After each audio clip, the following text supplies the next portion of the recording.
My name is Emma, and I will never forget that Thanksgiving night. The house smelled of roasted turkey and cinnamon pie. Candles flicker across the long oak table silverware, gleaming beside polished glasses. My family filled the seats, laughter rising in bursts, as though this was a night of warmth and unity. For a moment, I almost believed it could be. But then my father stood up. He lifted his glass, cleared his throat, and instead of offering a blessing over the meal, he reached into his jacket. The room quieted. From his pocket, he pulled a crisp envelope. Not a prayer, not a toast, a document. His eyes scanned the page, and then, with a voice steady as stone, he began to read. "This is my updated will." The words dropped heavy into the silence. Forks froze, mid-air. I felt my stomach knot. My father's tone was deliberate, rehearsed. He read each line as if it were scripture. "To my son David, I leave the house. I leave the savings. I leave all remaining assets." A pause. The candlelight flickered, shadows deepening. "To my daughter Emma." He looked up straight at me, his eyes sharp. "I leave nothing. She has taken enough already." Gasps rippled around the table. A cousin pressed a hand to her mouth. My mother shifted uncomfortably, but said nothing. David sat taller, his lips twitching, with a smirk he tried to hide. My heart pounded so loudly, I thought everyone could hear it. In that moment, it wasn't just about money. It wasn't about property or inheritance. It was about being erased. Erased in front of every relative. Erased as if decades of sacrifice, care, and loyalty had meant nothing. I sat frozen, staring at the polished wood grain of the table, tracing lines with my eyes just to hold back the tears. The smell of turkey and pie turned sour in my throat. Around me, silence pressed in thick, suffocating. And yet I felt something else stir beneath the humiliation. A fire, a heat that had been building for years in the shadows of favoritism and silence. For once, I didn't want to swallow it down. For once, I wanted to stand. What would you do if your own father stood in front of your family and declared you unworthy of even a single mention in his legacy? Would you stay quiet to keep the peace? Or would you finally let the truth out? This is the story of how that night changed everything. Not just for me, but for everyone at that table. So stay with me. And if you've ever felt erased by the very people who were supposed to love you most, you'll find echoes of your own story here. And if these words resonate with you, don't forget to subscribe, because no one should face that kind of silence alone. I grew up in a house where the walls seemed to echo one name louder than the other. David, my brother David. From as early as I can remember, he was the shining star in my father's eyes. I was the quiet child who did her homework in the corner. He was the boy who played baseball in the backyard, his bat cracking against the ball as Dad shouted, "That's my boy from the porch." I remember sitting on the steps, my math worksheets balanced on my knees, wishing just once that I could hear those same words said to me. When I brought home an A on a science project, my teacher calling it the best in the class, I rushed to show my father. He glanced at it, gave a half smile and said, "That's nice. Keep working hard." Then he turned back to watch David practicing his swing. It was like applause was reserved for one child only, and I wasn't that child. Relatives saw it too. At family gatherings, aunts would ruffle David's hair and say, "You're going to be such a strong man, just like your father." Then they'd turn to me, hesitate, and add, "Emma, you're such a good helper. Helper, not achiever, not dreamer, just helper." One memory still stings sharper than the rest. I had a dollhouse that I adored. I decorated it with scraps of fabric, tiny paper curtains, and little chairs I made from cardboard. It was my pride, my small escape. One day I came home from school, and it was gone.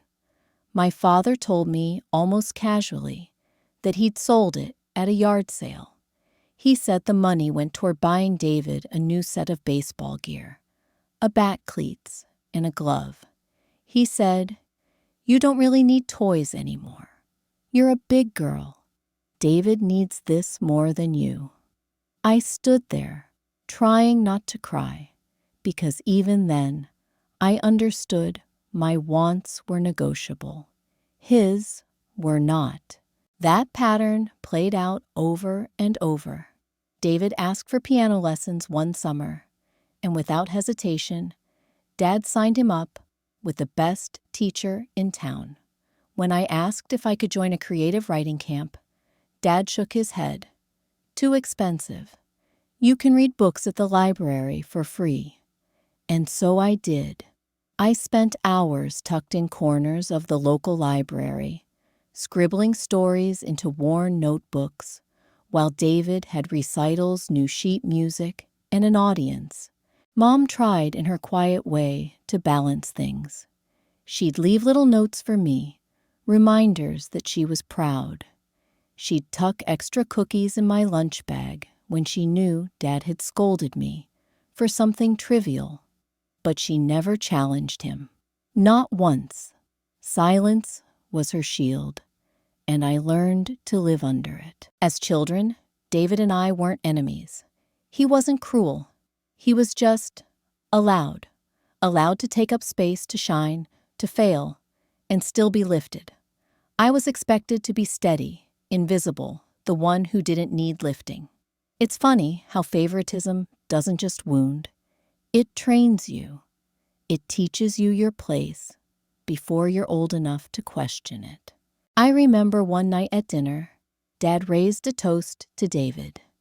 He had scored 2 runs in his game, and my father declared, "Someday, this boy's going to play in the big leagues."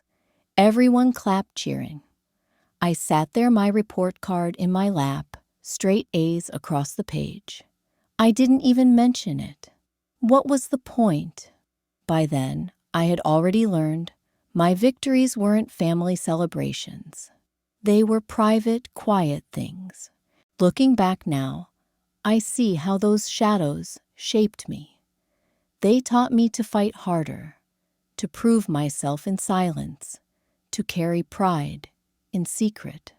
But they also planted a wound that never fully healed, a wound that whispered, "You will never be enough in his eyes." And yet, I still hoped, I still believed deep down, that as we grew older, things would change, that adulthood would even the scales, that someday Dad would look at me and see not just the helper, not just the shadow, but his daughter worth celebrating. I was wrong. That Thanksgiving night, when he read his will aloud, wasn't the first time he erased me. It was simply the loudest, the clearest, the one no one could ignore.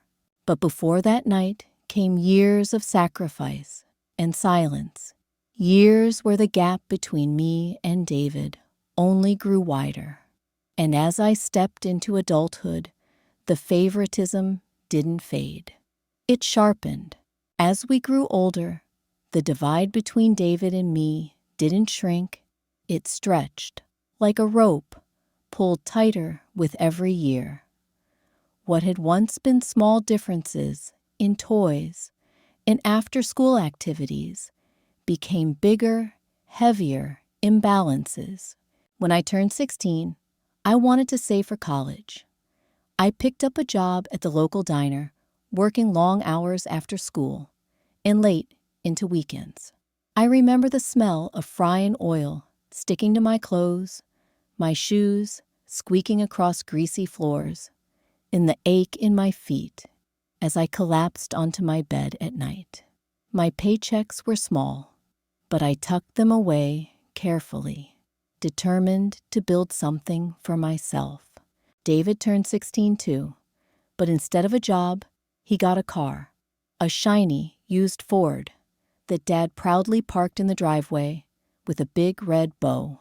"A young man needs wheels," Dad declared, clapping David on the shoulder.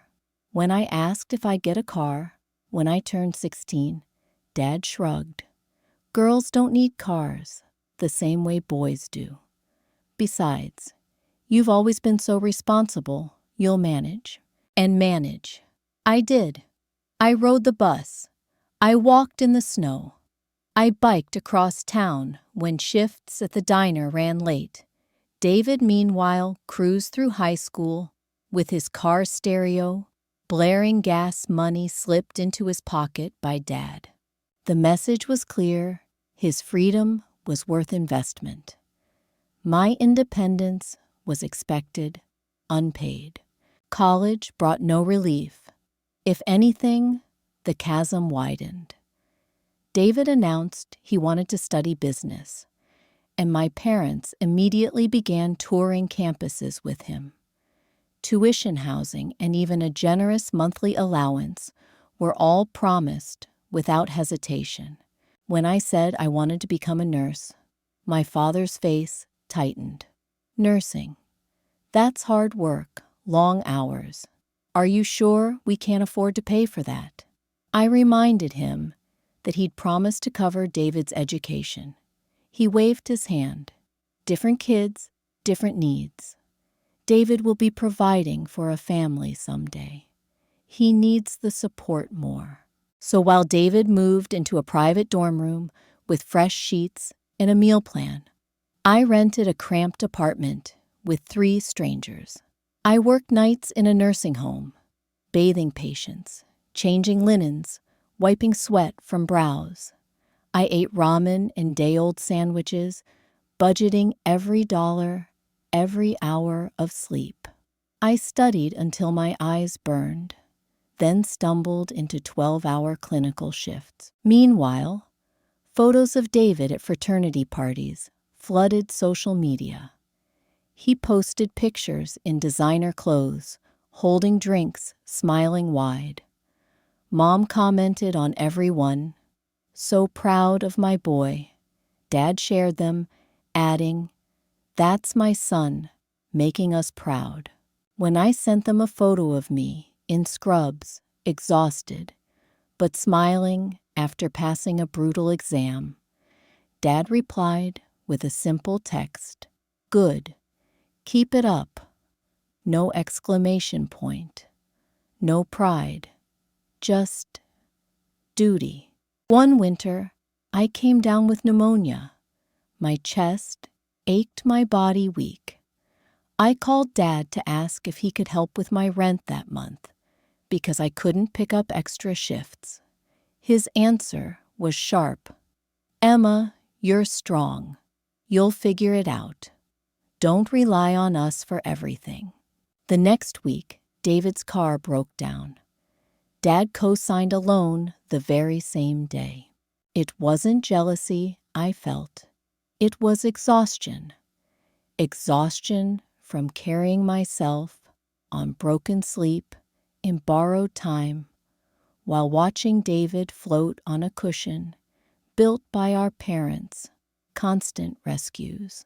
Even when I achieved what no one else in our family had acceptance into one of the top nursing programs, there was no celebration, no party, no cake, no photos. Instead, Dad said, "That's nice. But you know, David just landed an internship at a company downtown. That's the real deal." Every accomplishment I worked for seemed to shrink in his eyes. Every stumble David had became a reason for more support. And still, I kept telling myself, maybe if I just push harder, if I just achieve more, he'll finally see me. He'll finally look at me and say the words, "I'd been starving for all my life. I am proud of you, Emma." But those words never came. The sacrifices I made weren't invisible, they were ignored. And little by little, I began to understand in my father's eyes, I wasn't the daughter who deserved investment.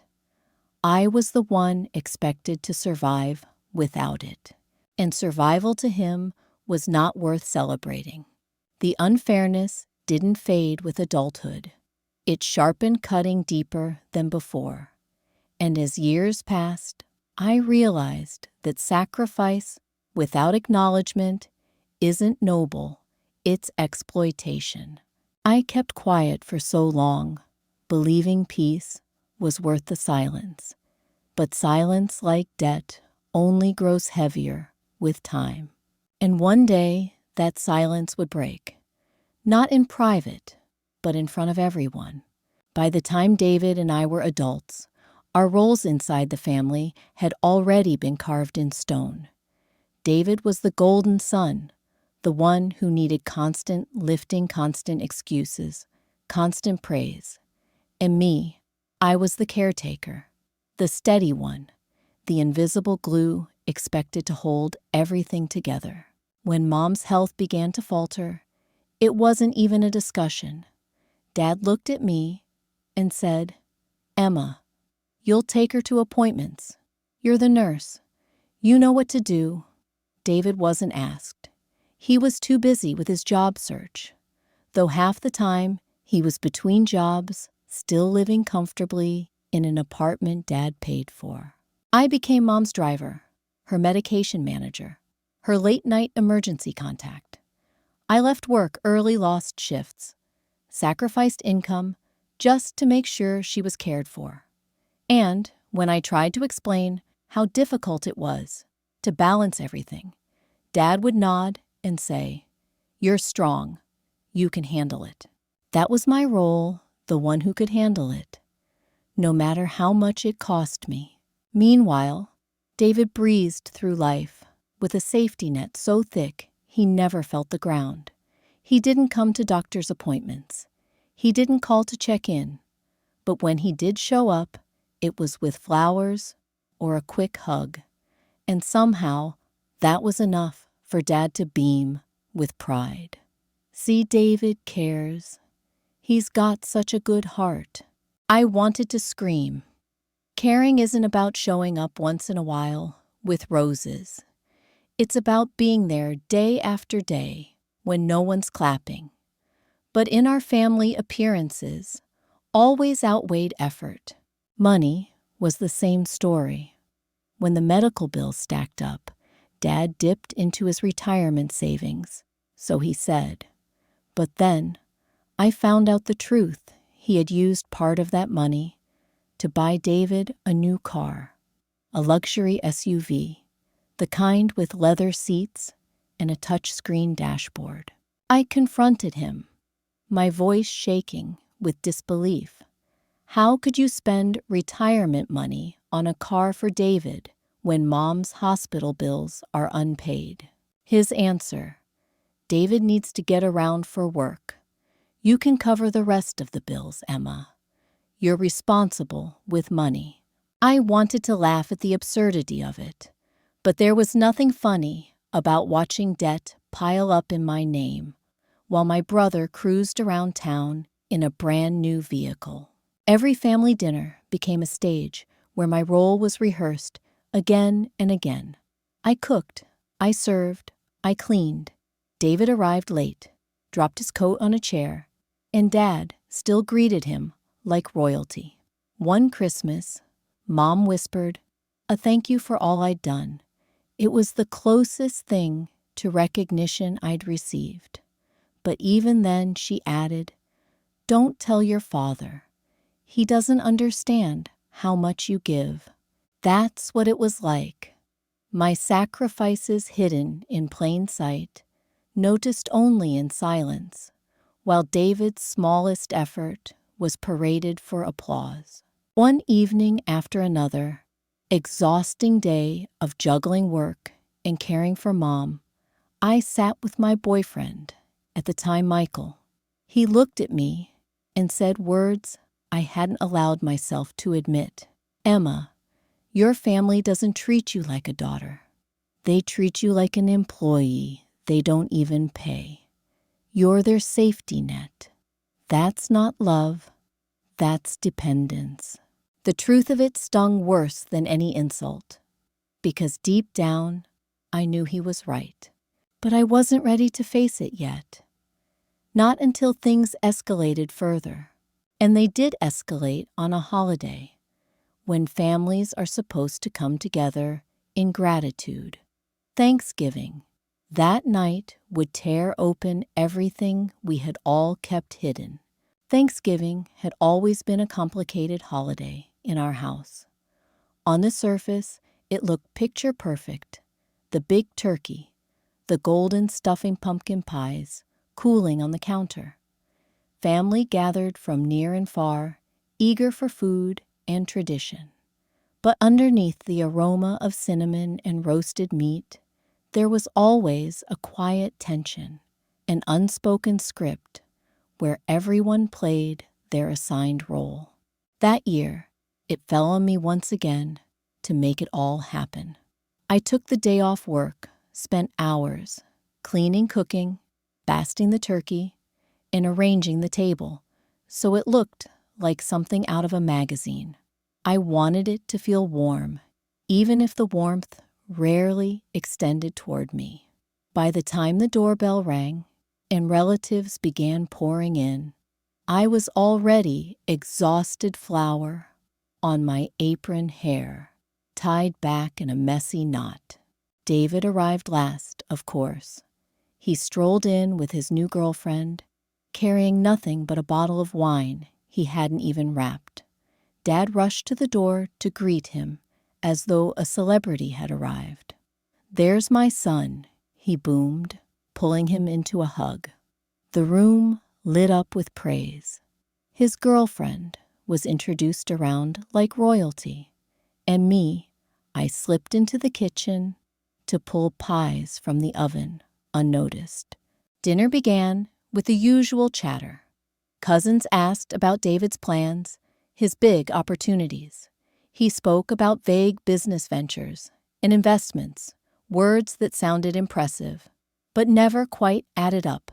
Still, Dad beamed with pride, interrupting him, only to brag about how driven his son was. At one point, an aunt complimented the turkey.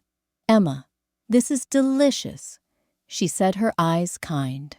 For a brief moment, I felt seen, but before I could even reply, Dad chuckled and waved his hand. "Of course it's good. Emma's good for the kitchen. Not much else, but at least she can cook."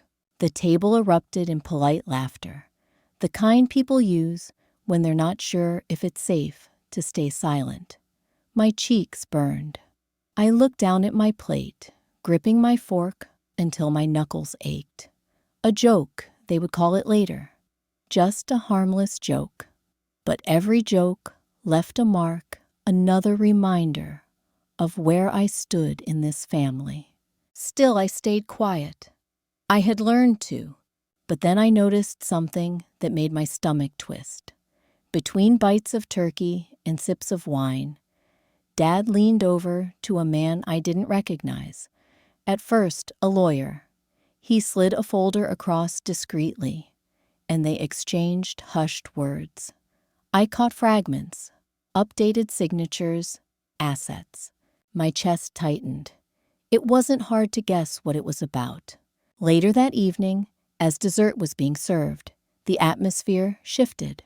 Dad cleared his throat loudly, tapping a spoon against his glass. The room fell silent, expecting a Thanksgiving toast. For a moment, I hoped just a flicker of hope that maybe he would thank me, or at least speak words of gratitude for the meal the family gathered around him. Instead, he reached for that same folder. His voice took on a formal tone. Tonight, he said, "I want to share something important with all of you." The chatter died instantly. Even the children hushed. The lawyer beside him straightened his tie. My heart sank. I knew with chilling certainty that this wasn't going to be a blessing. It was going to be a declaration. The tension in the air was thick, pressing down, like a storm about to break. And as Dad opened the folder, I realized that this Thanksgiving was about to become unforgettable, but not for the reasons anyone hoped. Dad stood at the head of the table, the folder in his hands. Candlelight flickered across his face, sharpening every line of authority he carried. My relatives shifted in their seats, craning to see. This wasn't just a toast, it was a performance. He cleared his throat again. "This," he said, "tapping the folder is my updated will. I want everyone here to hear it directly, so there are no questions later." A ripple of murmurs moved around the table. Thanksgiving dinner had turned into a courtroom, and we were the jury. The lawyer unfolded the pages, but Dad insisted on reading them himself. His voice carried with the weight of finality. "To my son, David." He paused, his eyes glinting with pride as he looked across the table. "I leave the family house, the savings, and all remaining assets.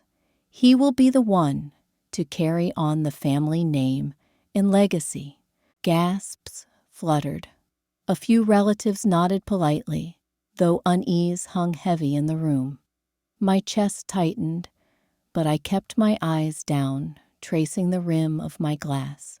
Then came the pause that would change everything. "To my daughter Emma."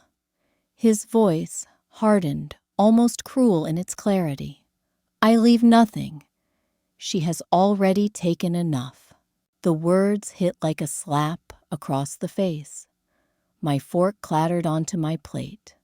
Around me, chairs creaked as relatives shifted uncomfortably. An aunt covered her mouth. The air felt colder than the November wind outside. I looked up, searching for Mom for any flicker of defense. She stared at her lap, silent.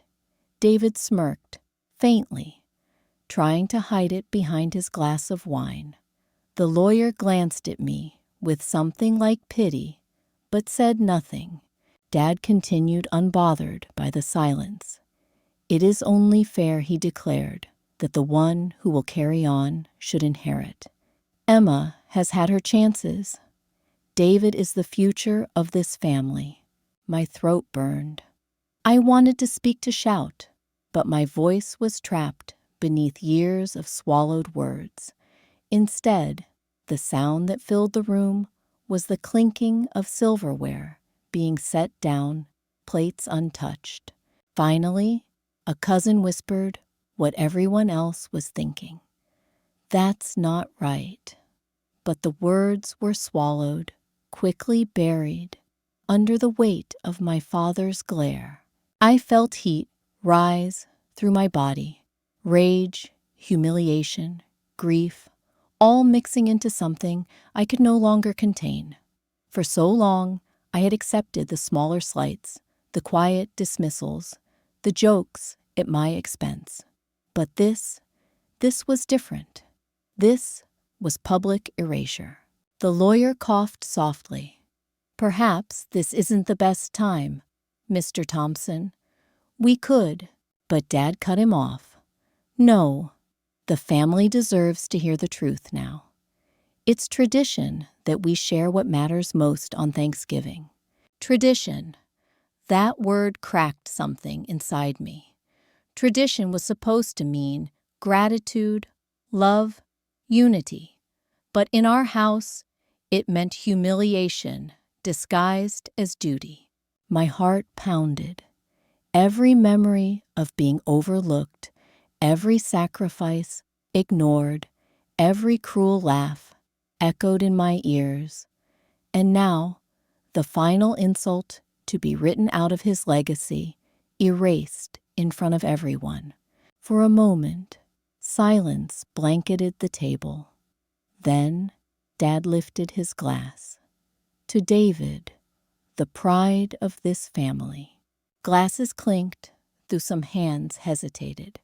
Eyes darted toward me, uncomfortable, guilty. No one spoke. No one stopped him. I stared at my father, my voice trembling inside me, like a caged animal. And in that moment, I knew I couldn't stay silent anymore. This was the night the silence would end. For a moment, I couldn't breathe.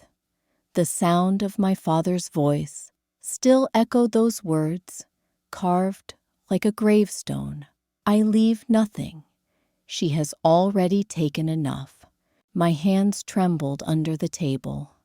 I could have stayed silent like I always had. I could have swallowed the pain, let the night pass, let the story repeat itself. But something inside me snapped. I stood. My chair scraped against the floor, loud and jarring. Every head turned toward me. Forks froze. Mid-air, wine glasses paused halfway to lips. Even David stopped smirking. My voice shook at first, but I forced it steady. If David is your pride, then let your pride take care of you. I will no longer carry this burden. The room went still. You could have heard the turkey cooling in the kitchen. Dad's face reddened. Emma, sit down. Don't embarrass us in front of the family.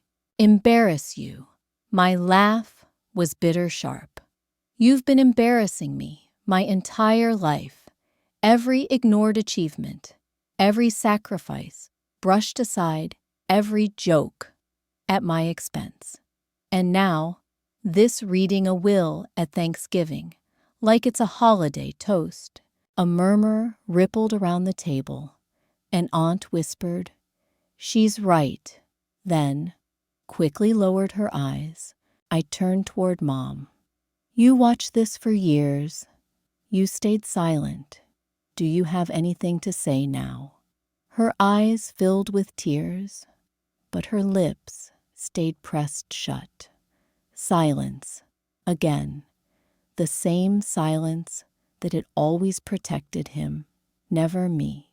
David tried to interject his voice, mocking.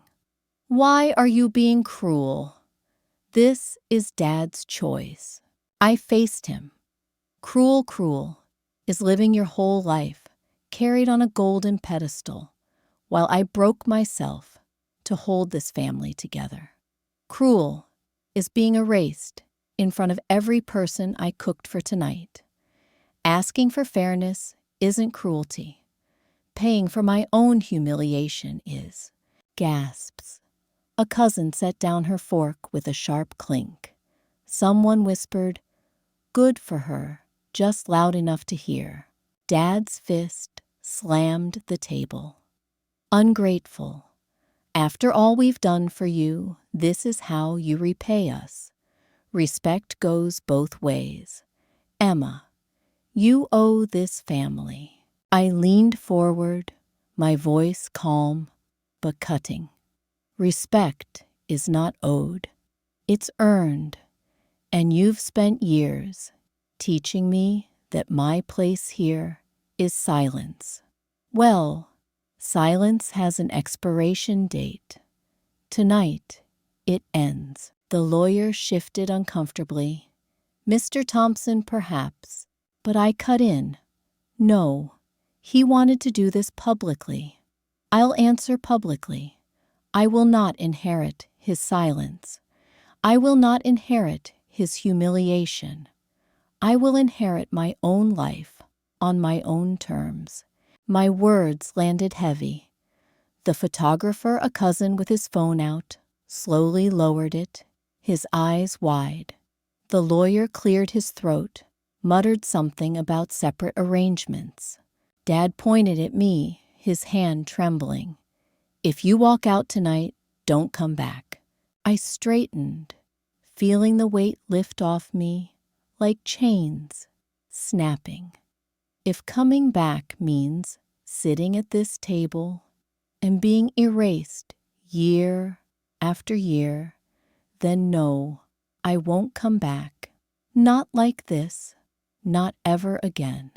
The silence that followed wasn't suffocating anymore. It was freeing. For the first time, I wasn't the obedient daughter, the helper, the quiet shadow. I was simply Emma. And as I looked around the table, I saw it, the cracks forming. An aunt shaking her head, a cousin nodding subtly in my direction. Even Mom's tears spilling quietly, though her words stayed locked inside. I had made a scene, yes, but for once it wasn't their scene. It was mine. And it wasn't over yet. For a heartbeat, no one moved. The turkey sat untouched gravy, cooling in its dish pumpkin pie, waiting in silence. All eyes were on me, standing with my chest heaving, my words still hanging heavy in the air. Then Dad growled, low and sharp, "Sit down, Emma. Don't you dare ruin Thanksgiving for everyone." I looked him straight in the eye. My voice was calm, now steadier than ever. This holiday was ruined the moment you turned gratitude into humiliation. I set my napkin down beside my plate, the small gesture louder than any shout. Chairs creaked as relatives shifted uneasy. David muttered under his breath, "Drama queen," but his voice cracked just enough to betray his nerves. I reached into my purse, pulled out my wallet, and laid down a $20 bill. "This covers my share of the meal," I said, sliding it toward the center of the table. "I won't owe this family anything else tonight." Gasps. A cousin let out a quiet, "Good for her," before quickly covering her mouth. An aunt shook her head, whispering, "This isn't right," though she looked terrified to say it louder. Dad's hand slammed the table so hard the glasses rattled. "Ungrateful child. After everything we've given you, you walk out like this." I met his rage with a quiet truth. "After everything I've given you, still see me as nothing. So yes, I walk." And then I did. The scrape of my chair against the hardwood floor was deafening in the silence. I turned and began to walk toward the doorway, each step heavier than the last, but also freer. Behind me, David scoffed, "Don't come crying back when you realize you've burned your only bridge." I paused, turned slightly, and answered, "A bridge built on erasure isn't worth crossing." The room froze. My words echoed, and for once, no one tried to cover them with laughter or excuses. Then something unexpected happened. A cousin quiet, reserved, never one to stir. Conflict stood up. She pushed her chair back, her face pale but resolute. "Emma's right," she said softly. "This has gone too far." Murmurs spread. Another relative, a younger one, added, "We've all seen it. We just never said anything." The cracks in the silence widened. Dad's face turned crimson, veins straining at his temples. "Enough," he barked. "Anyone who sides with her is against this family." But the words rang hollow. His authority didn't thunder the way it used to. It trembled. I reached the doorway, my hand brushing the frame. For a moment, I hesitated. The smell of roasted turkey, the hum of voices, the clink of silverware, it was the soundtrack of every Thanksgiving I'd ever known. Walking away meant leaving that behind. But it also meant stepping into something new. I straightened my shoulders and walked out. Behind me, chairs scraped again. Footsteps followed. I glanced back to see my cousin, the one who first spoke up, walking toward me, her face set with quiet defiance. She didn't say anything, but her presence was enough. I wasn't completely alone. Outside, the November air cut sharp against my cheeks. Cold, honest, almost cleansing. I pulled my coat tighter and exhaled, watching my breath rise like smoke into the night sky. Inside, voices clashed. Dad shouting, David arguing, relatives murmuring. But it no longer mattered. For the first time, the noise wasn't mine to carry. Michael, my boyfriend, had been waiting outside. He saw my face pale but steady, and he simply nodded. No questions, no doubts, just recognition. "You did it," he said softly. And I realized, yes, I had. I broke free from a role that had never been mine to keep. But freedom comes with aftershocks. And I knew the fallout from that night was only just beginning. The morning after Thanksgiving, my phone lit up like a slot machine. Missed calls stacked on top of unread messages. Each notification, another reminder that walking out of that house didn't mean walking out of the family storm. Dad called first. His voice was tight, not with regret, but with control. "You made a fool of me in front of everyone," he said. "You should have handled this privately. You need to come over and apologize." I closed my eyes, breathing slowly. "Dad, I've apologized for existing in your shadow my whole life. That's enough. I won't apologize for standing up." There was silence on the line, then a sharp click. He hung up. Mom's message came later, short and trembling. "Emma, I'm sorry. I didn't know what to say." I stared at those words, the weight of her silence still heavy, but at least it was the first time she admitted it. I typed back carefully. "I needed you to say something then. Not now. If you want a relationship with me, it has to look different." David, unsurprisingly, was blunt. His text lit up my screen in all caps. "You're jealous. You ruined Thanksgiving. You embarrassed Dad." I didn't reply. Some battles don't need responses. They reveal themselves in the silence. But then something unexpected happened. My cousin, the one who had spoken up at the table, sent me a link. "You should see this," she wrote. It was a video. Someone at dinner had recorded the entire scene. Dad's will, my stand my words, echoing against the silence. And it had spread, not viral across the internet, but within our community. Neighbors, extended relatives, people who had always thought my family picture perfect. They had seen the cracks. Comments poured in beneath the post. "She's brave. About time someone said it. No child deserves that." For the first time in my life, the narrative wasn't Dad's. It was mine. The fallout was messy. Dad stopped speaking to me entirely. David raged online, calling me dramatic, selfish.